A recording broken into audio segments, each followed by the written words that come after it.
this nice link here. Yeah, it's an option. All right. Shall I go ahead and get started? Yep, you can. The floor is all yours. Okay, thank you, Pedro. You have to allow me to share this one. Oh no. There you go. Pretty much anyone can share the screen now. Okay.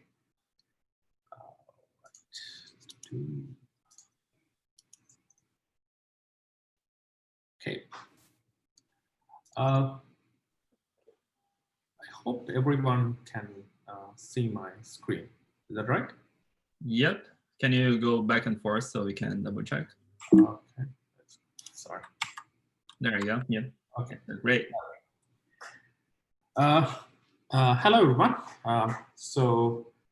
My name is Kushantan Sundararaja.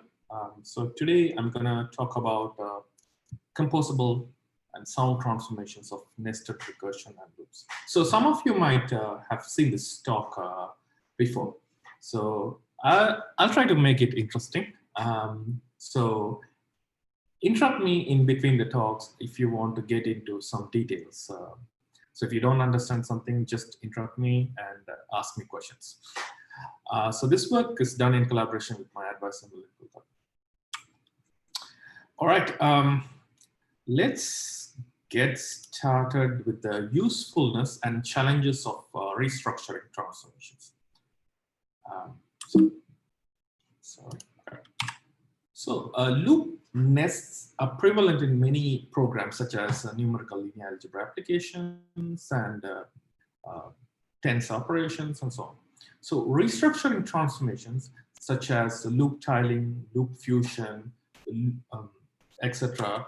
for loop nests have been researched for many years, and more importantly, there are frameworks exist to unify those transformations. So we will get more into this, but right now the thing that you need to understand is that there's one unifying framework that will take care of all of these transformations.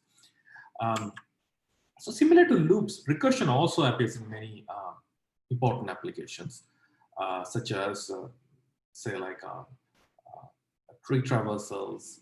Wherever tree traversals appear, recursion would be there, and in many more applications such as dynamic programming and so on. There are restructuring transformations developed for mix of recursion and loops in recent years, such as point blocking, traversal splicing, etc. But there's no unifying framework for those transformations. So in order to see the importance of unifying approach and refresh our understanding a little bit about restructuring and scheduling transformations, let's take a look at an example. So here you can see a simple computation is nested under doubly nested for loops.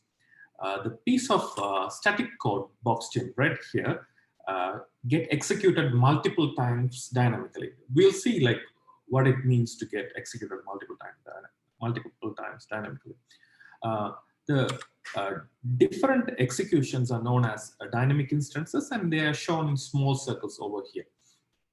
So let's walk through an execution and understand what really this means. So for I is equal 0 and j is equal 0, a particular version of that boxed code in red get executed, and for I is equal 0, j is equal 1, a different version gets executed, and so on. So you get the idea. So there are two important points to note here. One, there's a set of this set of dynamic instances is known as the iteration space. The other important point is that there exists a particular order of execution among these dynamic instances. For example, I is equal 0 and j is equal 0 instance happens before I is equal 0, j is equal 1 instance. So now let's see how scheduling transformations actually look like. Let's take the previous example. Let's perform a code transformation in order to move the loop with index j out. This is known as loop interchange. So we can build the iteration space as we saw earlier for each of these corresponding pieces of code. you can, the important point here to note is that there's a one-to-one mapping between these dynamic instances of the input code and the transform one. The code transformation has changed the order of execution of dynamic instances. Originally, the instances were executed row by row. Now they are getting executed column by column. This type of transformation that changes the order of execution of instances is known as scheduling transformation. Okay. So why the composability of these transformations are important? For example, let's consider doing a loop reversal. So at any point, if you don't understand the transformation, so for example, I'm throwing some words at you like loop reversal, loop fusion, and so on. If you don't understand anything, just interrupt and ask me. Okay, getting back to the point, let's consider doing loop reversal. Say it breaks some dependency. So that transformation is invalid. Similarly, if you try to do loop interchange and it breaks some dependencies too, then it's also invalid. But in certain cases, if you perform loop reversal and loop interchange together, it may result in a valid transformation. That means like one transformation will break dependencies and the other one will fix them. Hence, we need a way of reasoning about this sequence of transformations. In the loop world, frameworks such as polyhedral model are there to handle this kind of composition of or sequence of scheduling transformations. Sorry. Okay, so now let's move on to the world of recursion. Like loops, recursion also produces dynamic instances. Let's take a look at an example. Consider the loop that runs from 0 to n-1. For each iteration of this loop, it performs a recursive tree traversal. And the recursive tree traversals performs some sort of computation on each of the nodes of this tree. So in order to build the iteration space, we need to know the loop index I and which tree node n the computation is being performed. So for example, when I is equal 0 and the computation is performed in the root node, a particular version of the computation gets executed, and I is equal 0 and the node the computation is being performed is the left child of the root, a different version of the computation being performed, and so on. So we can build a similar iteration space as we did for the loopness. Now let's see how scheduling transformations work for recursion. Let's consider the previous example. We perform a code transformation such that we traverse the tree once, and for each node we perform the whole loop of computation. This we can call it as interchange. Like loopness, we can build the corresponding iteration spaces. We can see there's a one-to-one mapping between these instances, and there's a change in the order of execution as well. Early instances were executed row by row, and now they are executed column by column. So in recent years, there has been a significant amount of work done on developing scheduling transformations for a mix of recursion and loops, such as point blocking, traversal splicing. These transformations work well in isolation, but there's no unifying framework. So why a unifying framework and composability of these transformations are important? As we saw earlier, like certain transformations individually will break, but when they performed in composition, they might result in a valid piece of code. So it is necessary to check the legality of complex transformations, which is composed of individual transformation that may not be legal. Let's look at an example. The same code that we saw earlier with a little more complex dependencies. Let's take a post-order traversal and try to convert it into a pre-order traversal. The computation has dependencies with recursive calls, and these dependencies are broken. Hence, it's an invalid transformation. Similarly, let's try to perform interchange as we saw earlier. There are loop carry dependencies broken by this transformation, hence that's also invalid. But surprisingly, if you convert pre-order to post-order and perform the interchange, it's a valid transformation. So we need a unifying framework to handle this kind of scenarios. The rest of this talk is about how did we build such a unifying approach called polyrect. In order to build polyrect, we need a way to define iteration spaces, we need a way of representing transformations, and we also need a way to represent dependencies. And finally, we need to have an algorithm to check the soundness of this transformation. Okay, so let's take the first piece of our puzzle, representing iteration spaces. Let's look at an example, the same program as we saw earlier, but the loop has been converted into a tail recursion called foo. Let's take a specific instance, I, which is 1, and n is the right child of the left child of the root. Let's try to name this instance of computation uniquely. First, let's label all the statements. In order to produce the instance, we have to go through these statements. So when I hit a particular statement, I add the corresponding label to a running string. In order to reach the node where the computation happens, we have to go through the left recursive call and so on. Then the right recursive call of the function bar, and then again the right recursive call of the function bar, and finally we arrive at this computation. So we can use this label to name this iteration, or like name the string uniquely. So let's this is not a brand new representation.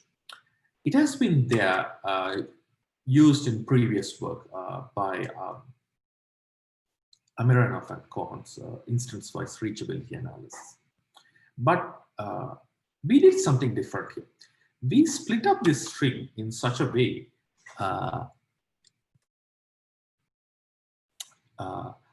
the labels belongs to one function appear in a part.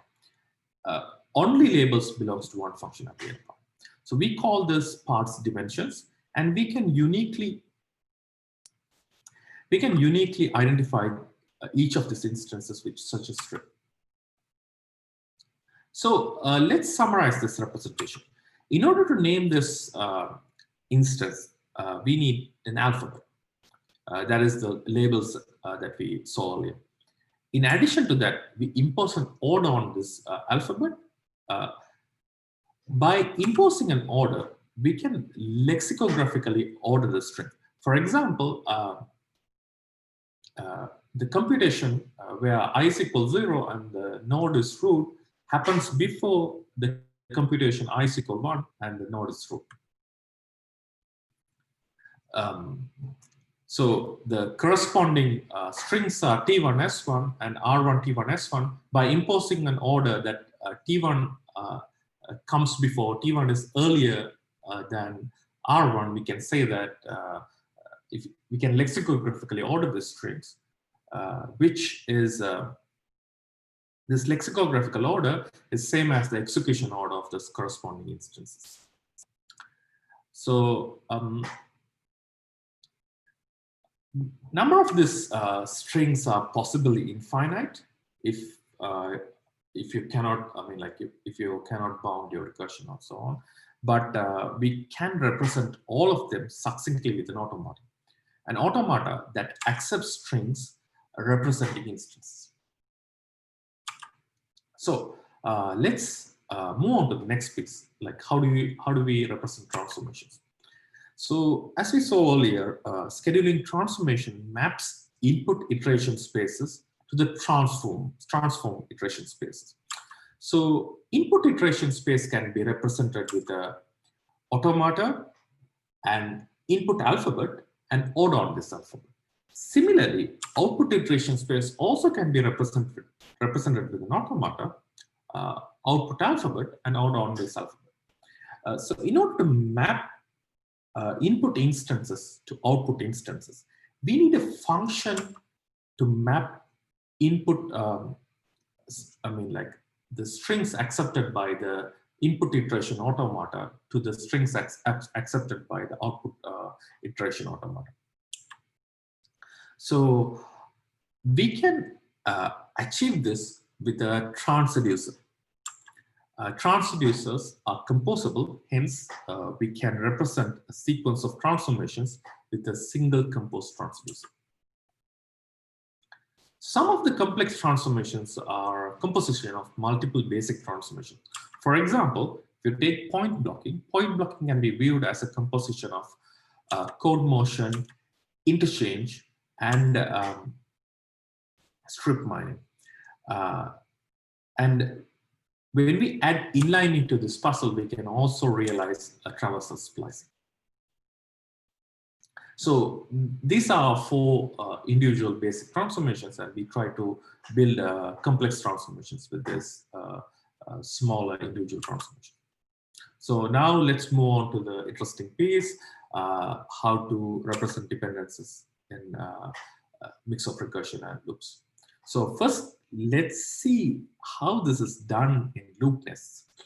Consider the iteration I is equal 0 and j is equal 0. It reads from the location A10, and it A10, and similarly, let's consider the instance I is equal 1 and j is equal 0. It writes to the same location. So we can see there's a similar pattern exists between these pairs of instances. So the main point to note here is that any scheduling transformation should preserve the order of this dependent pair of instances.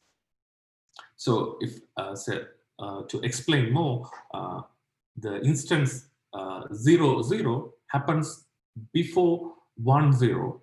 So the corresponding instance of these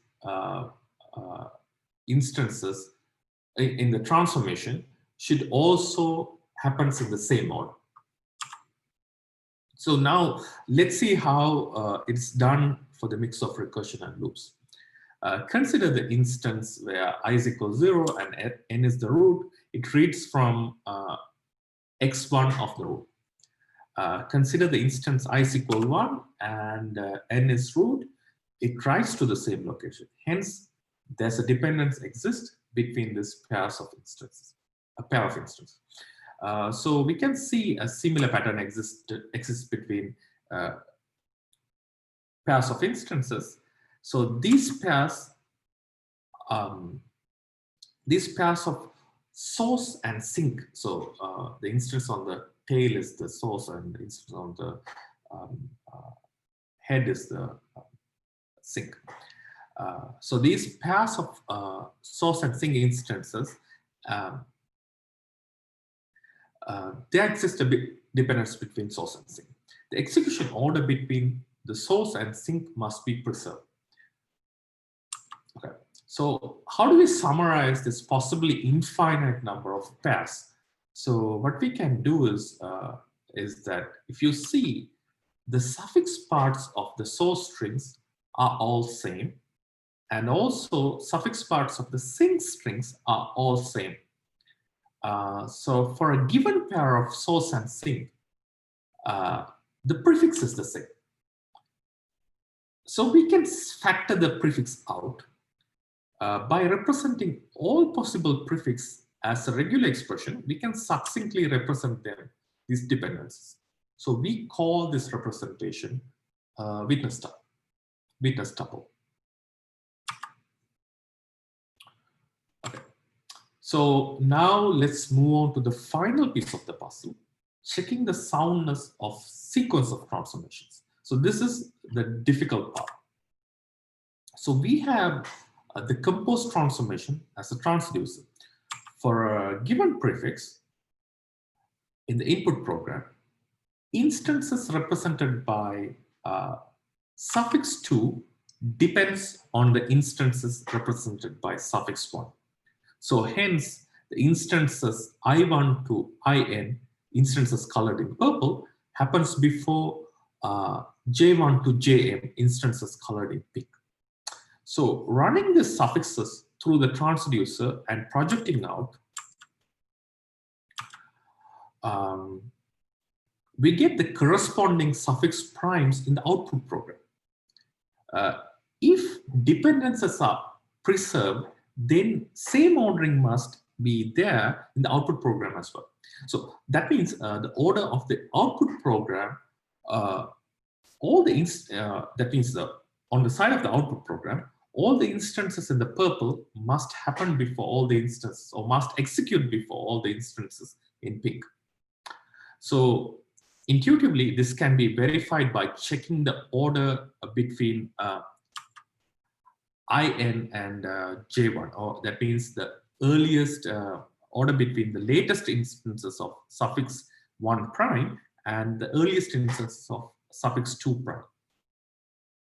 So in the output program. So we have to come up with a decidable algorithm to perform this check without directly finding IN and J1, because like, as I mentioned earlier, it could be like an infinite set of strings, right? So yeah, so more of this can be found in our paper, PLA paper. So we looked a bunch of case studies. We have considered programs with similar dependencies. Dependent structure as the one used in point blocking and traversal splicing.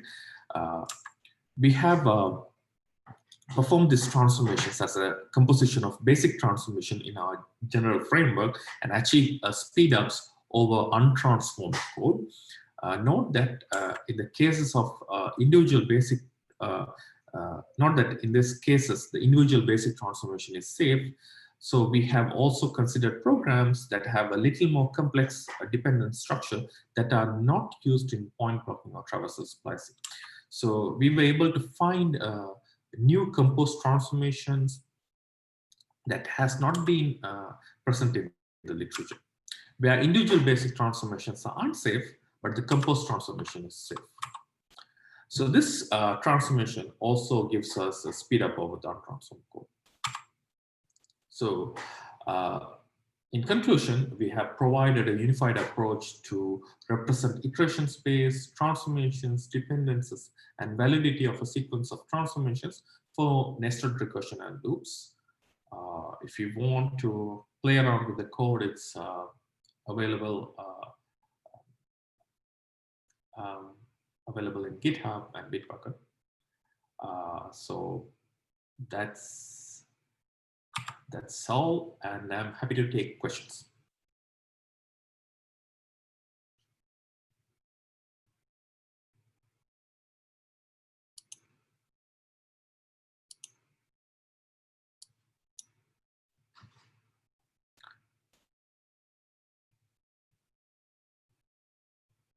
Questions, anyone?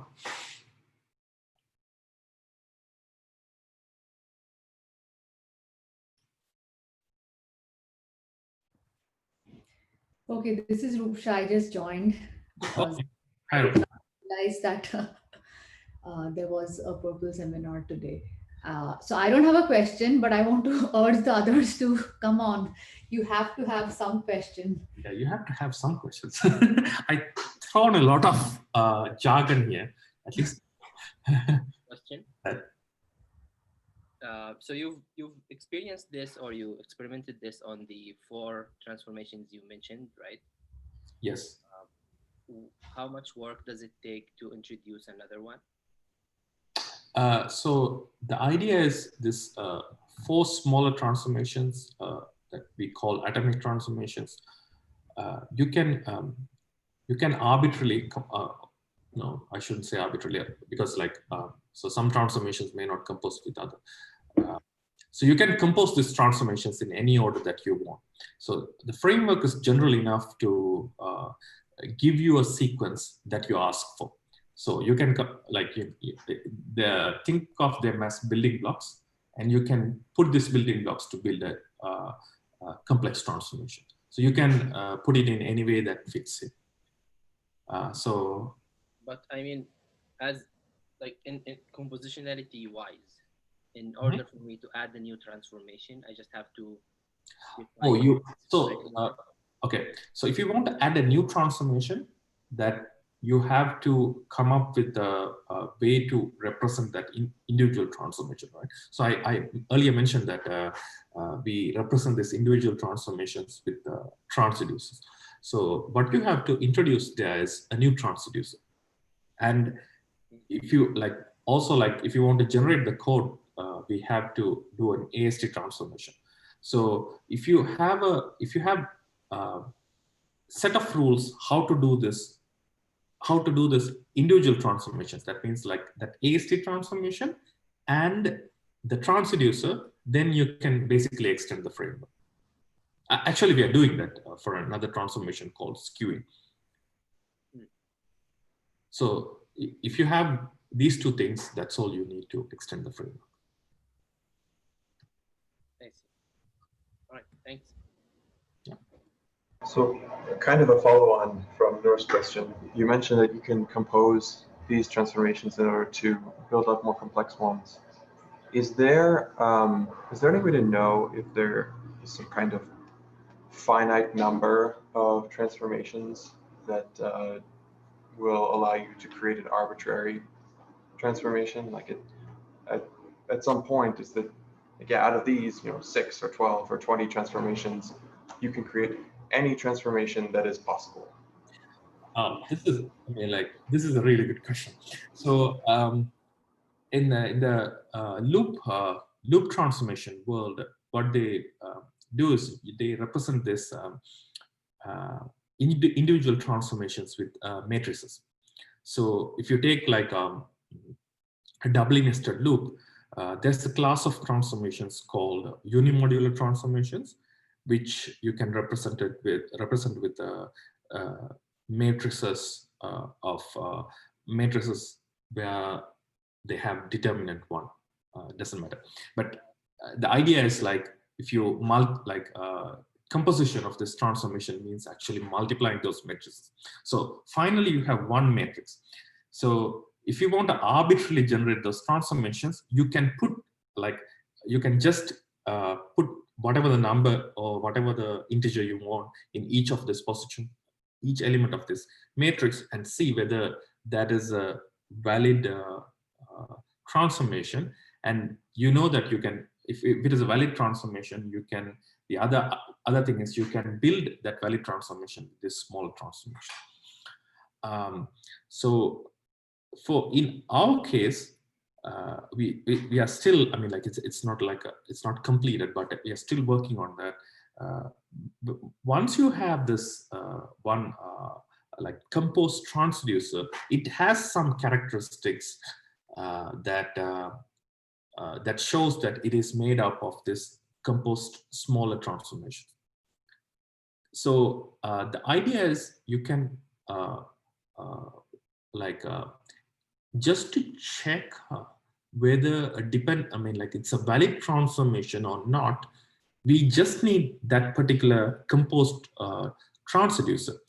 But in order to generate the code, we need to have this individual smaller transformations, because at each transformation you're performing AST transformation to get the code and so on. So for the code generation, we don't have like a great story to tell, because you need that individual transformation. But for checking the dependence, I think we have enough material to do that. But these transformations that can all be represented as matrices, do those all have basically a concrete mapping to how they would affect the code? Yes, they have. Ah. So it's a so the polyhedral world is a little bit complicated. So I'm just taking like a part of it. So this is called unimodular framework. It's just only three basic transformations. So you can do loop interchange, loop reversal, and loop skewing. So the defining characteristic is that any composition of these transformations will give you a matrix, and the determinant of that matrix is 1. I see. Okay. So then this class of matrix transformations has this nice property where it's very nicely representable, but these more intriguing, arguably, transformations that you're working on, there's still this piece of how these smaller transformations build up to them to affect the code, right? Yeah, the I see. complex idea is like, like for matrix, it's easy, right? I just see the matrix, I compute the determinant. If it is 1, sure, like this is composed of unimodular transformation.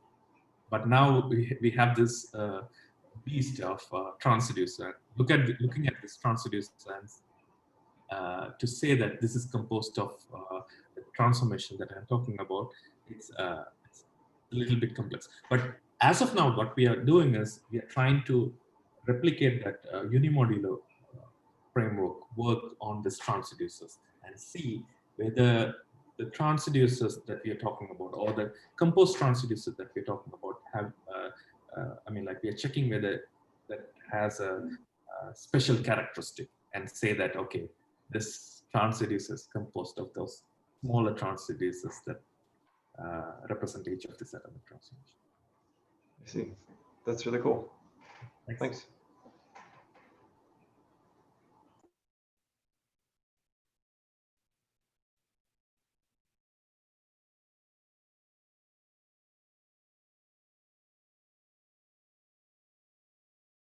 Any more questions?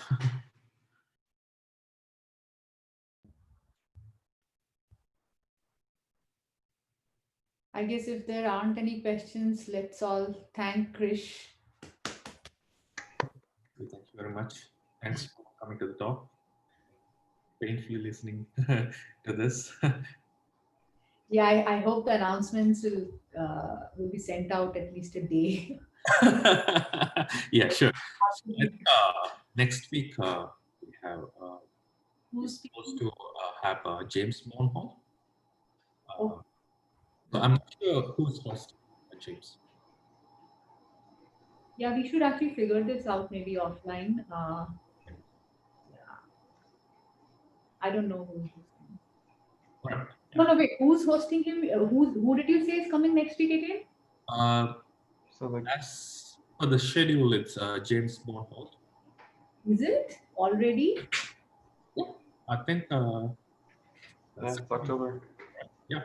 Oh wow. Okay, I'm hosting him. Okay. I think. Yeah. Okay. Yeah, I'll figure this out. Okay. All right. For the reminder. Okay. What happened? No, I just realized that next week James Bonholt is scheduled, and that I'm hosting him. And all of this had slipped my mind.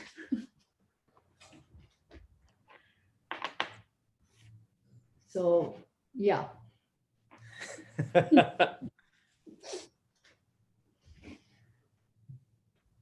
Okay, I guess yeah, I guess we can wrap up today's and yeah, I think Pedro is gone for some reason. So I mean, we might all be waiting for Pedro to dismiss us. So I'm just gonna go ahead and do it. See everyone next week. Yeah. Yeah. Sorry, Krish. I was teaching, so that's why I just got just came in to say hi. Yeah, got it. yeah, How'd it go? That's what I did as well, Milind, by the way. Yeah. How did it go? Pretty good. Nice. Yeah, it was nice.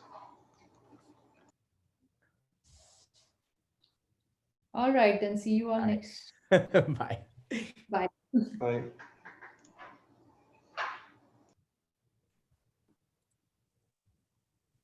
Oh, hey. Yeah, sorry, I missed it. Oh, no worries. It's yeah, I think first I should. No, yeah, people asked interesting Oh, questions. wait, we're still streaming on YouTube. Yep. Let me end this. I don't know how to end it.